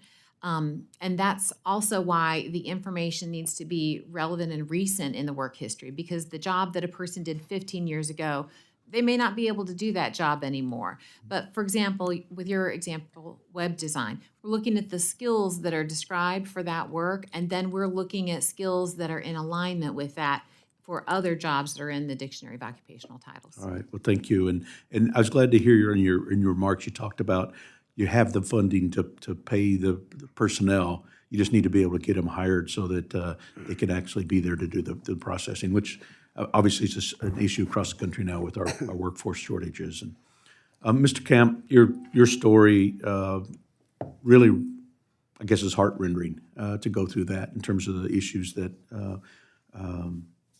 your individual that you referenced went through. I mean, how does something like the outdated DOT affect applicants and their process to go through to get their claims? To wait hundreds of days only to be told that you're denied because you should go do a job that even the claimant knows obviously does not exist is discouraging, deeply bothersome. The claimants often stop the process. They leave the claims process. And from initial to reconsideration, there's a drop-off. From reconsideration to the judge stage, there's a drop-off of legitimate claims that may have been approved, because to be told after hundreds of days that this agency isn't really there for you and frankly is not taking it seriously, it causes claimants to come out of the process. And that is something that is not measured, but should be. It is remedied already by Department of Labor, and that would improve the process. That would make their the claimant's experience more reliable, more accurate, better for all of us. We want the correct outcome on the cases. If you are disabled, you should be approved. If you're not disabled, you should be denied. But it should be something you can rely upon. And some of the time, you might want to know what you should go try to do next. Perhaps there is a job out there where Social Security could help you get a suggestion, and then put you in voc rehab and go do it. So thank you, and I yield back. I want to thank the gentleman. I do want to remind all of you, we do have a 5-minute time limit, so if you do see that, I want to make sure that everybody has the right amount of time. So the chair now recognizes from the great state of New York, Mr. Higgins. Thank you, Mr. Chairman. Well, what's clear here is Social Security has a severe customer service problem. It's not only inefficient, it's awful, and it's inhumane. And truthfully, it's not Social Security that's not fulfilling its mission. It's Congress that's not fulfilling its mission. To Social Security beneficiaries, 10,000 Americans turn 65 every single day. That's 303,650,000 each and every year. The United States is 30th of 39 countries in how much we pay Social Security benefits. Mexico pays more Social Security benefits to their people. Finland pays more Social Security benefits to their people, and Latvia pays more Social Security benefits to their people.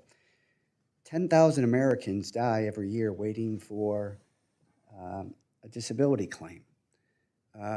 Every office here, Democrat and Republican, you have to explain to people that call our office about the Social Security disability process. And you have to, with a straight face, tell them that you apply, you go through this lengthy process. Good thing these people are retired in most cases, because otherwise they wouldn't have time to navigate through the Social Security bureaucracy. So you have to tell them to apply for Social Security disability benefits. And by the way, you're going to be denied. So that's a complete waste of time. And then that begins another lengthy process. From 2010 to 2023, Social Security customer service budget was reduced by 17%. Social Security Administration staff has been reduced in that same 13-year period by 16%. Social Security beneficiaries increased during that same period of time by 22%. Wait times for disability decisions are at a record time of 7 months, followed by a lengthy appeal process. Hold times, people that call the 800 number, just seeking some kind of direction and help in a customer service context, are at all-time high. 40 minutes and 90 minutes at peak times. Hold times for people calling the 800 number was 14 minutes in 2021. It's now 40 minutes today. We're not moving forward, we're going backwards. So, Ms. Kerr Davis, I mean, you people are just too polite. You people are too nice. You should be indignant about what Congress has done to this budget that really serves our people. 66 million Americans, about 1 in 5, collected Social Security in February of this year. So the Biden administration asked Congress for more than $15 billion. $15 billion for Social Security Administration operating budget for 2024.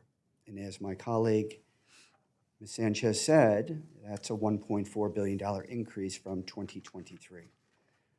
How much did the Social Security Administration ask the Biden administration for? I'm sorry, I didn't hear the second. How much did the Social Security Administration ask the Biden administration for?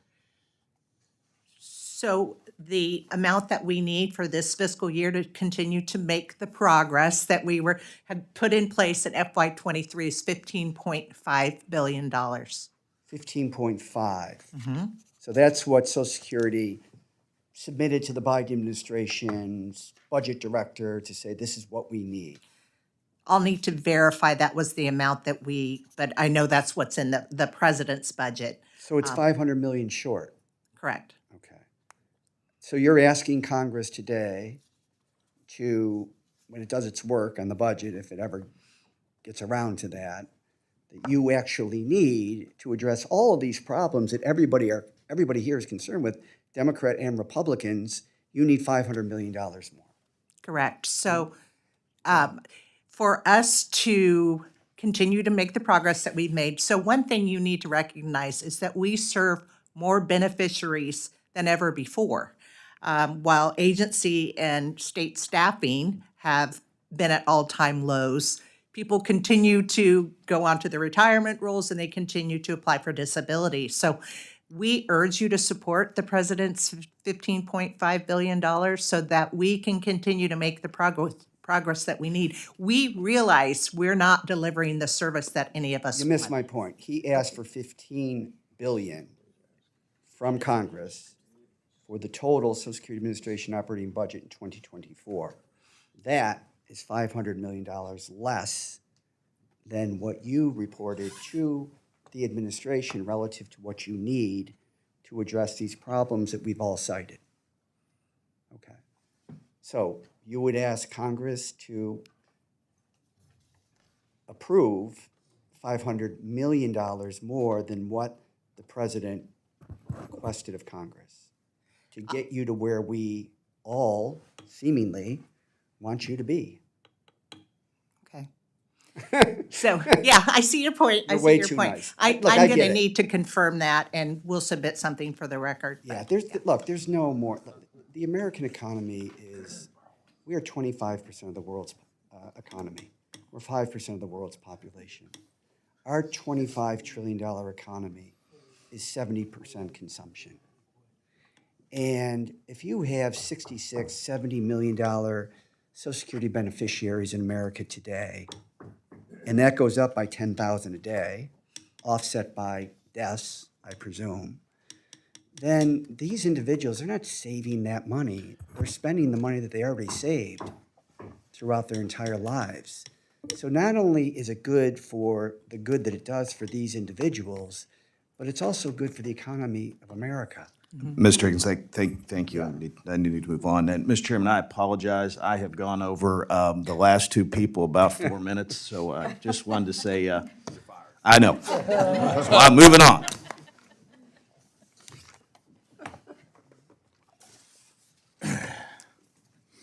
All right, thank you. Next, recognize the gentleman from the great state of Iowa, Mr. Feenstra. Thank you, Chairman Ferguson, and thank you, Ranking Member. Obviously, I don't need to relitigate what everybody's saying, that we have a growing backlog of Social Security claims and disability decisions. We have a situation, that is just incredible of backlogs. We rolled back a lot of things that created efficiencies during the pandemic, and now we're going back to manual processes. My question to Ms. Kerr Davis, what is your solutions? I mean, where do we go? I mean, you're hearing from everybody, we got problems. Yeah. Give me 2 minutes, give me a minute here. What are you going to do about it? Okay, well, we have a plan. We're working on a plan. So we didn't get here overnight, right? This is a convergence of factors that increased pending, increased wait times for both initial and reconsideration claims. So what we saw, recruitment and retention challenges, Jackie talked about that. Changes in the labor market for disability examiners. Attrition rate rose to a record high of 19.4% in fiscal year 21. Okay, I want to hear what you're doing about it. I Okay. get all the stats, and let me give you a stat. Initial claim receipts are the lowest they've ever been since 2002. So we have a dramatically lower claims process or receipts than we ever had. So to me, that's the indicator, right, of how many people are claiming. And yet that's dramatically down. So I'm asking, the system is broken. All right, what are you going to do about it? Okay, so we do. We have some short-term and long-term steps that we are planning to take. So in the short term, we have established cadres. And these are folks who work at SSA that have prior disability experience. They're federal employees where we have taken them, retrained them if needed, gave them refresher training, and we have diverted them to focus on the disability workloads, on the backlogs.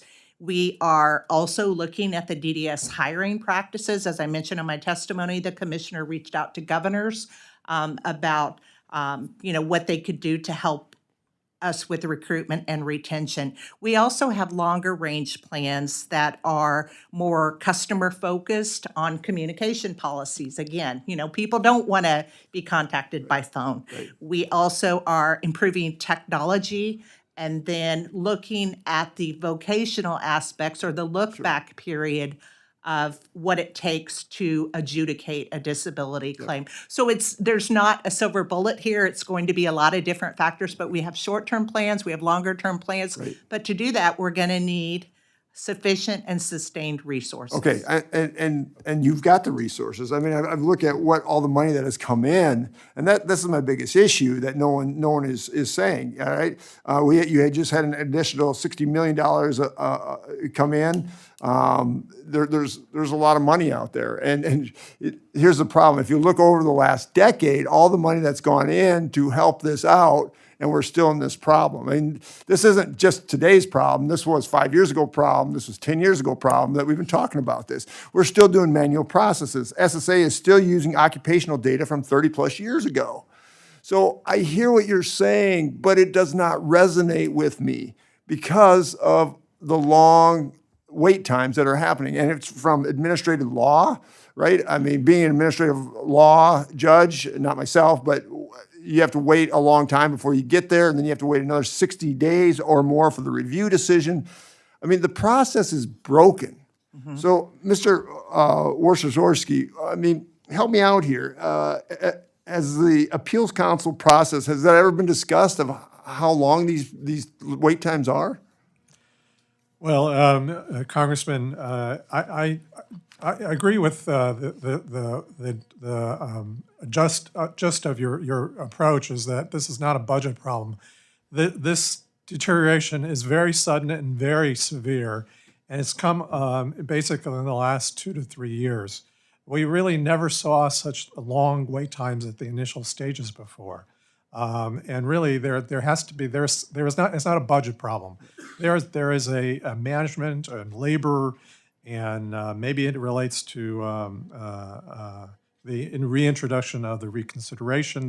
There's a more immediate problem here, and it's not related to long-term budget. And I agree with you. I mean, I just look at it, the massive bureaucracy that's out there and that we're paying for, and yet we're not getting the results. And this is the bottom line: is why aren't we getting the results? This is what I'm trying to. I mean, in private sector business, we'd figure this out real soon. But here, obviously, federal bureaucracy, we just can't get it done. Thank you, and I yield back. Thank the gentleman.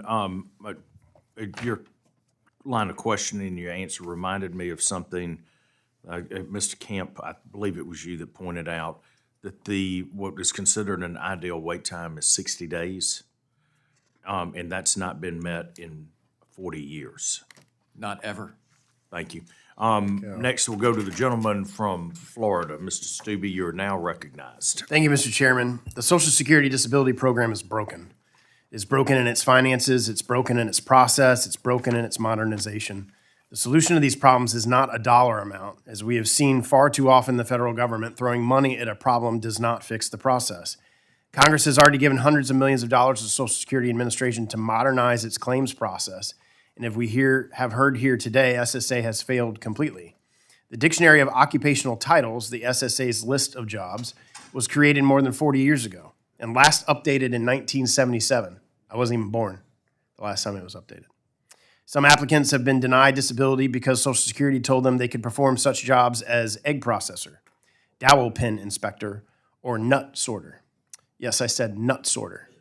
I mean, that's probably a good title for leadership in Congress these days, given what's going on. But though I know some folks in the Social Security Administration is denying claims based off of obscure and antiquated jobs that may not even be available. I have a gentleman who I know through my men's group, who I've gotten to be very close with, who has type 1 diabetes, is losing sight. He's now medically blind. He's had one surgery in one eye, can't see in the other eye. He's an Amazon driver part-time. He obviously can't drive a vehicle because he's now blind. I encouraged him to go to Social Security disability because that is why it was created, to help people in his circumstance, people that were working, now not working for a medical disability. And just to get the appointment was like 60 days out, just to get to the appointment to be able to then start the process, which then, we're talking about how long that takes. We're here today because of the historically high backlog of cases. Today, over 1 million Americans are waiting an average of 220 days for the administration to decide their initial claim, a more than 83% increase since 2019. The administration publishes its average hold time for its 1 to 800 number. Its own data shows that last year, the average time someone waited on hold was 32 minutes. So far this year, it's up to 36 minutes. It's unacceptable. The American people simply deserve better customer service from the government that they fund. Receiving Social Security benefits should not be an overnight process. There should be a clear vetting and examination process of claims, and not every claim will be or should be approved. But a timely process to examine cases is absolutely necessary. And these decisions need to reach transparent conclusions for the American people to take the next necessary steps. In one case earlier this year, Northern California District Judge Susan Ilston wrote that a disability claim denied by Social Security that ignored key physician records was, quote, so vague as to be essentially unreviewable. The decision was reversed by the judge and ordered SSA to pay benefits to the claimant, a woman suffering with schizophrenia, depressive disorder, and delusions. Mr. Camp, according to your testimony, half of the processing time at the initial stages of the application is consumed by the optional second step reconsideration. You note that the Social Security Administration's minimum acceptable number of days processing is 60. However, and you just stated it to the question of the chairman, current data shows that in my state of Florida, reconsideration adds 323 days to the 300 days at the initial stage. It takes 623 days for someone in Florida to get a disability. Can you explain why my state of Florida specifically has such long wait times? There are several factors that cause the states to vary. One is that they're administered by separate state DDS programs with different staff, different management, different functionality. Another interesting factor is the extent to which the successful programs have been implemented in that state. One is health information technology, modern acquisition of the records, immediate, affordable, doesn't need to be staffed. That is a success in Iowa, say, where the processing times are very, very low because there are 2 large hospital chains in Iowa, and that provides hit access for the records, shaves off many, many days. In Florida, not so much. So there is less use of technology in Florida, and that slows it down.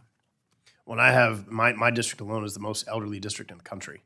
So obviously, that's also part of the challenges too. If the Social Security Administration eliminates the reconsideration phase, how do they ensure fraud is not occurring? And furthermore, exactly where would available resources be reallocated? If you focus on what is actually done at reconsideration, you would see that it's not going to catch anything. If you don't do any work at a step, there is no need for more than 1 day for that. If you are merely clicking a box that says agree, you haven't read the file, you haven't caught anything, you haven't caught false statements, you haven't caught reliable medical opinions.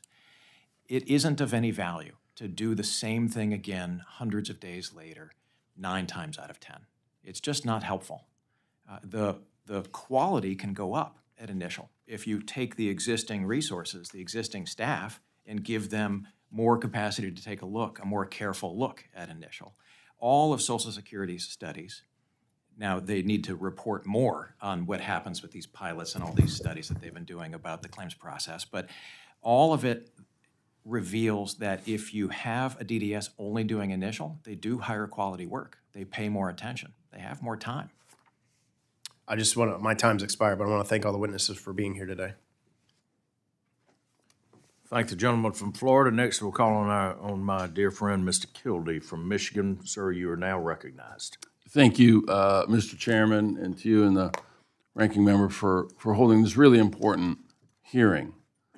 You know, Mr. Chairman, you said something at the outset of the hearing that I think was precisely on point.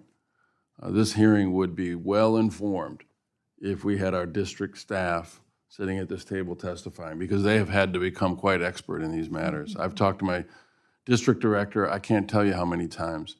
And I still remember the first time when I was questioning him about a case that had come to my attention where there was an initial denial of a disability application.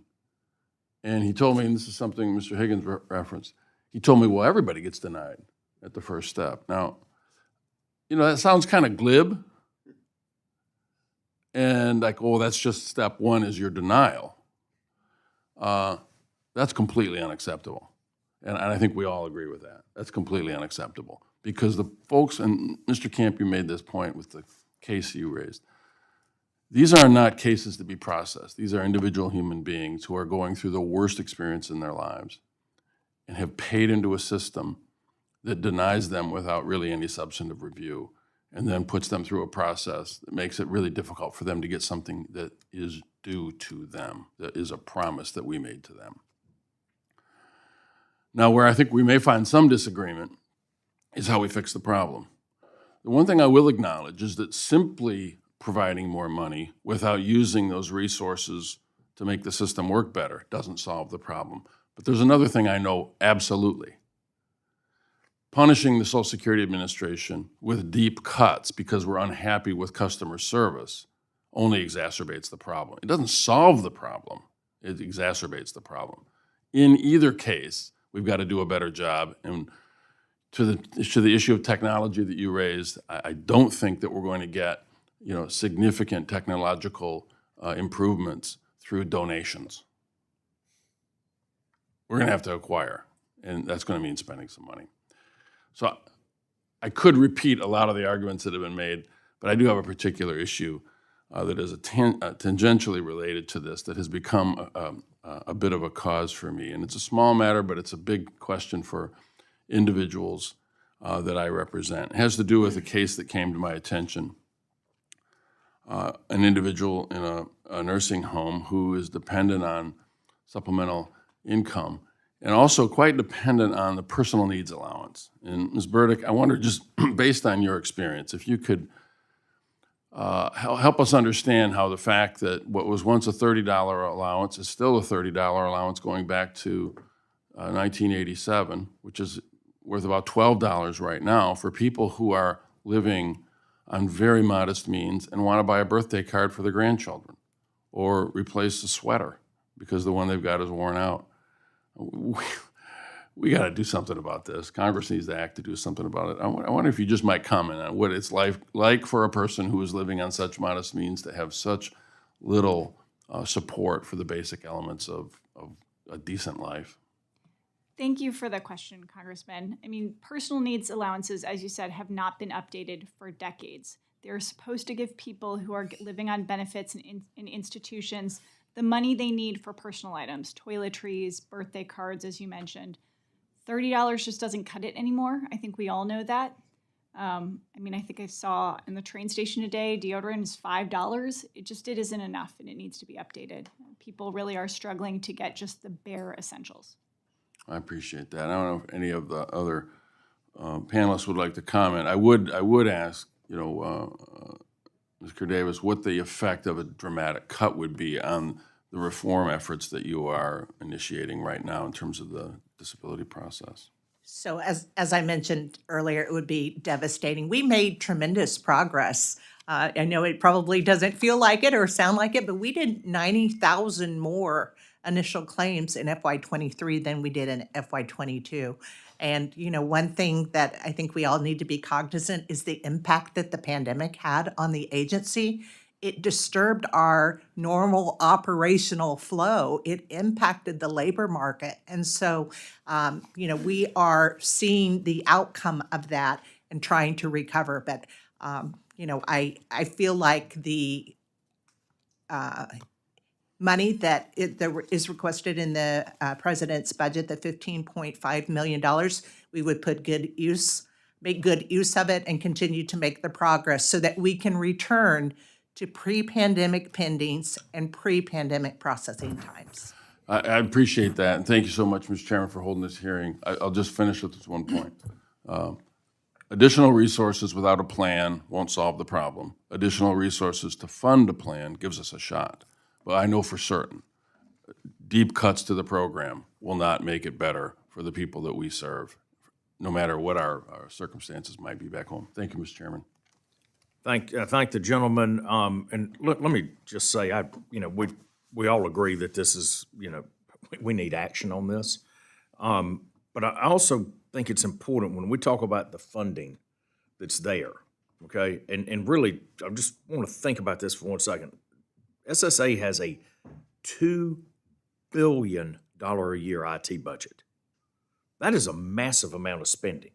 That's like, I probably want to find out on the number of customers you serve or people that you serve on a per capita basis. How is that $2 billion spent compared to, say, something in the private sector? That's a massive. That's a massive budget. And then also, I think it's important to recognize that the administration got a $784 billion bump above FY22 spending. And at the same time, the case levels are going down, as was highlighted by the gentleman from Florida. So until SSA can provide some clarity on where they're spending their money, how they're spending their money, and the fact I am flat over hearing that the problem during the pandemic is still hanging on. We have to move past that. That can no longer be an excuse for any part of this federal government. We've got to find a way to be innovative and get past it. We do it in our private businesses. We can no longer use that as an excuse. The world has moved on from that. I understand that it had an impact, but I will tell you this, I think, and I'm not trying to beat up on you because as you have said, some of these budgeting items are way above your head. But when you got a $2 billion budget and we're several years past the pandemic and you got a declining caseload, and ultimately there's a massive failure to implement new technology, I just think before you come ask for much more money, you got to be held accountable. We just need answers on how this massive budget is being spent and why it's not being spent efficiently. Because, again, if we can have a plan and we can know how to do this, then we can probably come to an agreement on how we best spend that money. But we can't just keep wasting money. With that, I'll climb down off of my soapbox now, and I will now yield time to the gentleman from Tennessee, Mr. Kustoff. Thank you, Mr. Chairman, and thank you to the ranking member. Thank you to the witnesses for appearing today. Mr. Camp and Ms. Burdick, to both of you, we've talked about reconsideration. You all have talked about that in your comments. And Ms. Burdick, you as a practitioner. So, Mr. Camp, thinking things through, let's assume it's just eliminated, and obviously that takes care of the additional time. So then what? what process, if any, or what procedure, or what next step would you suggest, or would it just end there after the decision? Social Security ran a pilot for 20 years in 10 states to see what that would look like, and then ended it a few years ago, and gradually in state by state, there is now new data for what it looks like to add reconsideration back in. The results of that pilot, the state by state assessment, what happened to the number of days, what happened to the other parts of the process, we don't have it. They haven't shown us the data. We don't have an answer after a 20-year pilot for this idea that Social Security has floated since 1984 and that we're discussing today. There must be data and an answer. And then your question is addressed. Right, and you don't have the data. The data doesn't exist.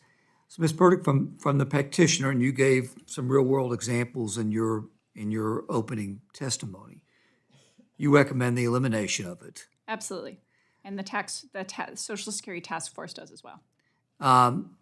The people that you represent that come before an ALJ, what have you, do you think you could explain to them that process is eliminated and that's for their betterment?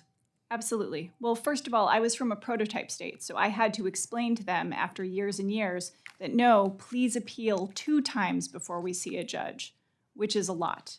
But I think for most people, what makes sense, what is intuitive, is I do 1 paper application, and then if I'm denied, then I go to a judge. Having 2 doesn't really make sense. And it's easier for practitioners to get involved. I am one of a minority of attorneys that get involved at the initial and recon level because there isn't a hearing. There isn't an opportunity to advocate. You're just sending in paper. So I think it'll improve the system. But to your other question, there are other process recommendations, and I know I put them in my testimony, I think some other people, that could also be implemented at the initial level that would additionally, I think, help with the wait time and make things more efficient. I probably shouldn't ask this, but I will. As a practitioner, what's your opinion of the ALJs that you appear before?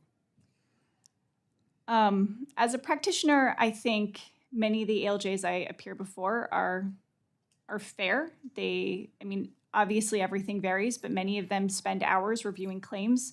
Often when I show up, they are familiar with the issues at hand and have good questions for the claimants about how these things affect their daily lives. Thank you I appreciate the answer. If I could, to the acting deputy commissioner, and I want to follow up on something Chairman Ferguson talked about in terms of the money that's been appropriated for IT. Chairman Ferguson gave the figure of $2 billion. That's an accurate figure, isn't it? As far as you know. As far as I know, I'd have to confirm that, though. And over the last 10 years, according to data that I've got, the Social Security Administration has spent over $18 billion on IT. Do you know, is that number correct? I do not know off the top of my head. As a layman, $18 billion over 10 years for IT seems like a lot, even for an agency of your size, and we still have these issues. I do want to go to your written testimony when you talked about the challenges that you have and the DDSs have in terms of hiring and retention. And I do not want to sound insensitive, but I bet almost every employer in my district, in the private sector, small, medium, and large, talks to me about the same issues. They're offering good jobs. They can't get people to come in to apply, or they don't have the number of applicants that they would have pre-pandemic or 5 years ago. I guess what I'm saying is to suggest to you, your agency is no different from any other employer. Everybody's got these challenges. And I think that in terms of hiring and retention, respectfully to you, to any employer, we've got to think in different ways and think outside the box about how we attract applicants and how we retain them. Yeah. Thank you. I yield back. Thank the gentleman. Next, my colleague and friend, Mr. Evans. great state of Pennsylvania. You are recognized. Thank you, Mr. Chairman and Ranking Member. This opportunity to discuss one of the nation's most effective anti-poverty programs, Social Security. I want to be clear. Social Security is earned. If the insurance people pay for every payday, it is the bedrock of retirement security guarantee for nearly all of seniors. As a result of that question, I want to go to Ms. Burdick. In your testimony, you highlight the story of a client who had difficult qualifying for Social Security disabled, which we unfortunately is common for many Americans. Can you speak to the barriers individuals face when trying to access for Social Security disability benefits and how Congress can help remove these benefits? Thank you for the question. There are a number of barriers, and I think, one of them is while applying, a lot of people get their health insurance through the acquisition of these SSDI benefits. So just from the beginning, if like with my first example with a woman who was terminated before she applied, she has an additional barrier of not being able to access health insurance during the application process, which makes it harder to establish that you have the disability. But because of, chronic disinvestment, there has been customer service problems at SSA, which make it harder to access the agency. Some of the recommendations that we've had, which I know SSA is working on and I think will go farther with more funding, is making sure more of the applications are online, making sure things are more accessible, that there are people to call to get help. It is a very complicated system, and although some people get representatives, and in order to help them, there aren't enough. And I think making sure there are enough claims representatives to help people navigate, to understand the problems is really, really important. But finally, having this additional effort to make sure that DDSs get it right the first time by really taking extra steps to make sure they're getting treating source evidence will help everyone access their benefits more quickly, because treating doctors are the ones that really know. In your comments that you just made, and what Mr. Higgins questioned Ms. Davis, and specifically about Congress, talking about our responsibility, I'm not talking about Social Security, our responsibility. That's what I'm most interested in hearing you talk about, our responsibility.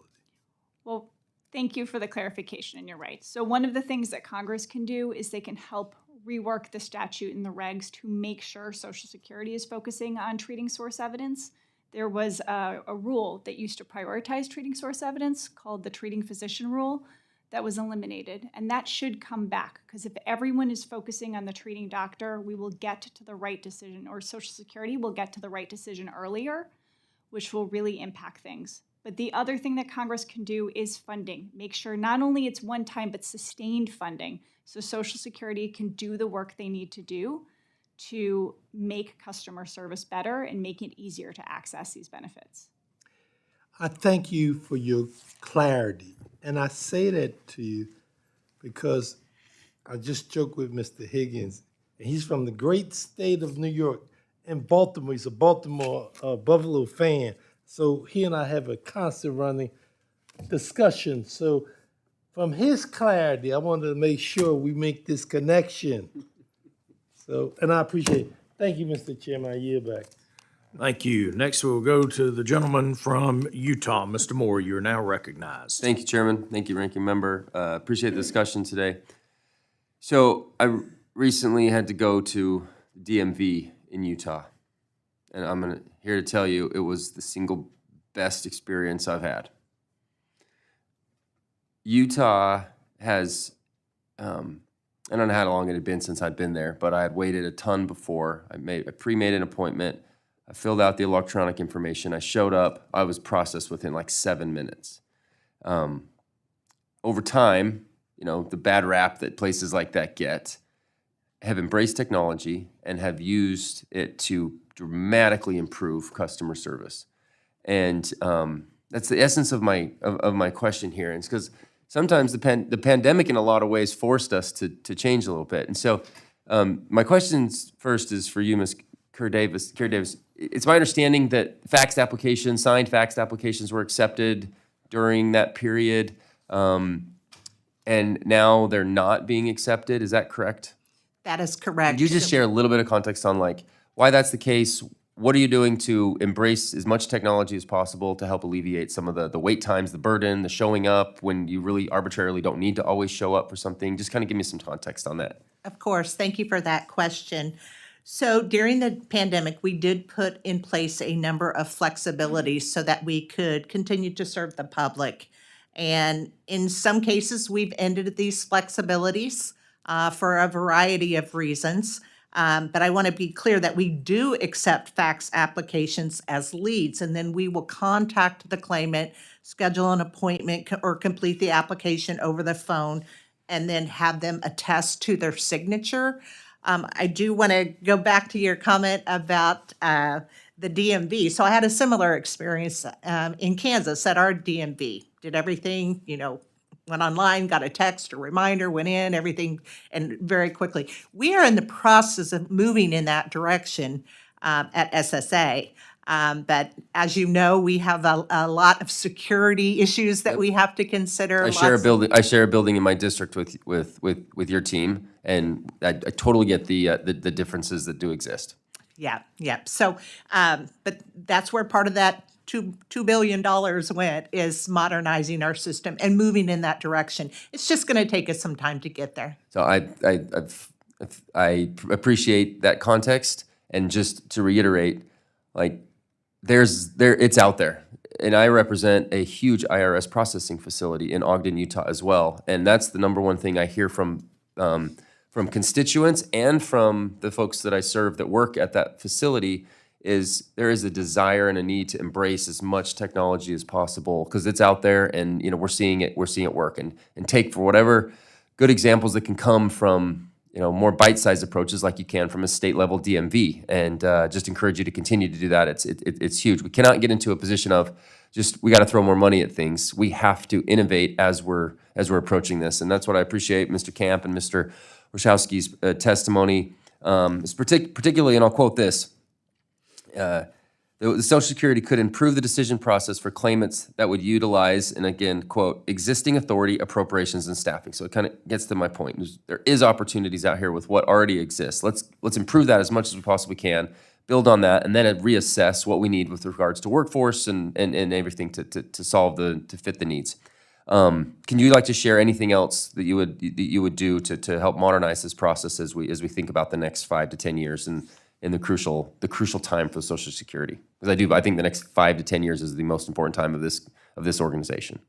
Well, Mr. Moore, I don't know if you addressed your question to me, but I will Yes. say that the vocational tool, the VIT, which the agency spent $10 million on, that was part of the IT budget, they're not using. And it depends on the new data, but the data exists. So it's really a real question, really, as to why this has not been implemented, and it would reduce time significantly because it would automate the process. It would be an application of technology as well as new data that would certainly speed the process, the adjudication process, significantly. I'll also sort of note that that not only are disability claims declining, but during the pandemic, the agency didn't do a lot of work. So it's really a mystery, and really, I think the agency needs to explain why this problem has developed, given that their workload declined so much, and it continues to get worse. Mr. Camp, anything to add? They already have the fax machines in every office. They already turn them on in the morning. Count it. Let us actually fax something, and let us save those weeks. Easy. Yeah, and I would argue that we be moving past fax machine too. So if it's there, let's take advantage of it, and let's continue to embrace whatever we can. I think it is the best tool that we have to continue this, and I think that's something that has to go across the board. So, Chairman, I am done with my time. Thank you. Thank you, Mr. Moore. I do think it's just a sad state of affairs, and we're talking about whether or not we should cut on a fax machine. We might as well strap these notes onto carrier pigeons and send them as well. With that, we will move to the gentleman from the Commonwealth of Virginia. Mr. Byer, you're now recognized. Mr. Chairman, thank you very much, and thank you and to the ranking member for holding this. As all the members of Congress here, lots and lots of negative feedback on our constituent service. It's a really consistent thing, and I share our frustration. I'm a huge fan of process management. Rather than just throwing money at things, taking the pieces apart and trying to look at each section of it. So an obvious question, and not to be repetitive, but I'd love to get the answer. As best you can, Ms. Carey-Davis, why haven't we eliminated reconsideration? We have 20-year projects. All the groups think this is the right thing to do. Why do we cling to it? So we did test it, as someone on the panel mentioned here. There are thousands of people who receive benefits are allowed at the reconsideration level. It's actually streamlines the process. It's costs less money to process a claim at the reconsideration level, but certainly if that's something you're interested in exploring, we're happy to work with you on the technical aspects of that. Are you aware of any legislative attempt at the congressional level to eliminate reconsideration? No, I'm not currently. Okay. Ms. Burdick, it's the same line of thought on process management. The treating physician rule. Again, I'd love to know, why did they get away from that? Is there a sense that you can't trust the physicians that are treating these people because they're their friends and they're from their communities? Or is there a really valid reason why the treating physician rule shouldn't be in place? The task force would endorse restoring the treating physician role. And I will say, when they eliminated it, none of the reasons that were put forth we found were very compelling. I mean, because when it comes down to it, there doesn't seem to be any reason why you wouldn't try first and foremost to get the treating provider to weigh in on a person's claim. They're the ones who know them best. They do. And without that, there's this reliance on Social Security consultative examinations, which are there for a reason, but this is a one-time doctor, usually doesn't have any of the specialties of the person who's talking to them.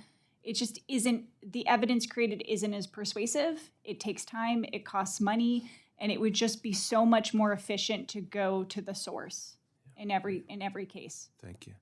Mr. Camp, Dr. Warshawski suggested that because the attorneys get paid on the total amount due, there's an incentive to postpone it as long as possible. How do you react to that as an attorney representing these folks?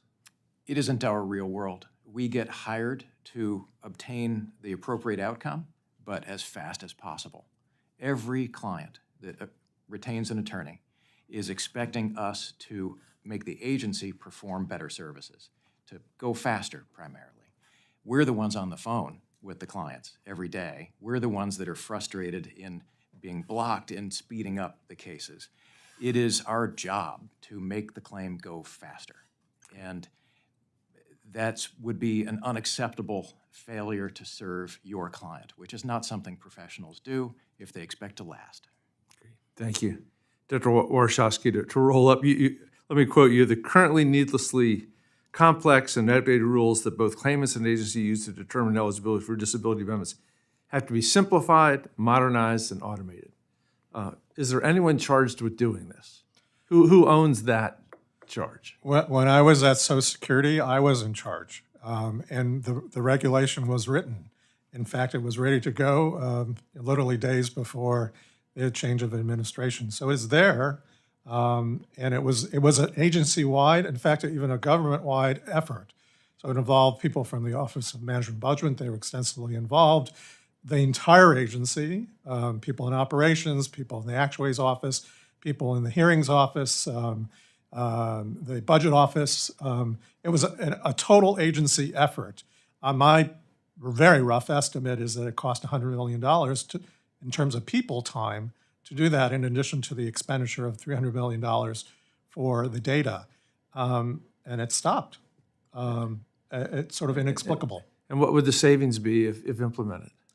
Well, I can't speak to that in terms of, it would definitely speed things up because it would be automated, and that's really, and it would be relying on current data.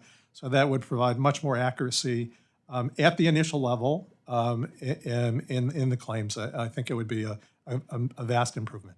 Thank you. Mr. Chairman, I yield back just with the question that, once again, there may be a window for legislative initiative here, too. I thank the gentleman, wholeheartedly agree with you. I'm going to ask for unanimous consent to enter into the record the fiscal year 2022 disability decision data. This came from SSA's budget document. The ranking member and I have been looking at this. The reason I think this is so important is it speaks to the reconsideration process and how many initial level claims then get bumped to that, and then how many are stuck in that regulatory purgatory that then ultimately go to the administrative law judge and get corrected. I think this document highlights very much a very, very broken system. So without objection, I'd like this submitted. Chairman, I want to just mention one thing. We're so anxious to move it into an automation world for the last 60 years. We're so anxious to do that, and yet the process of tracing a gun, the numbers, we still don't automate it. So that's what takes so long to trace a weapon and to find out about a perpetrator. So when we talk about automation, we're talking also, obviously, about the heart of policy.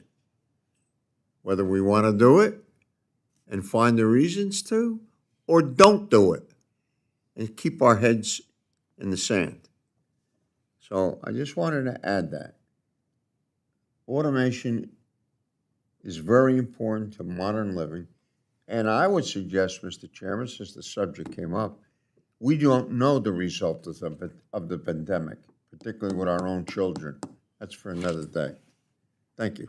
Thank you. And I appreciate your embrace of technology. This comes from a good friend who every now and then will whip out his flip phone next to me.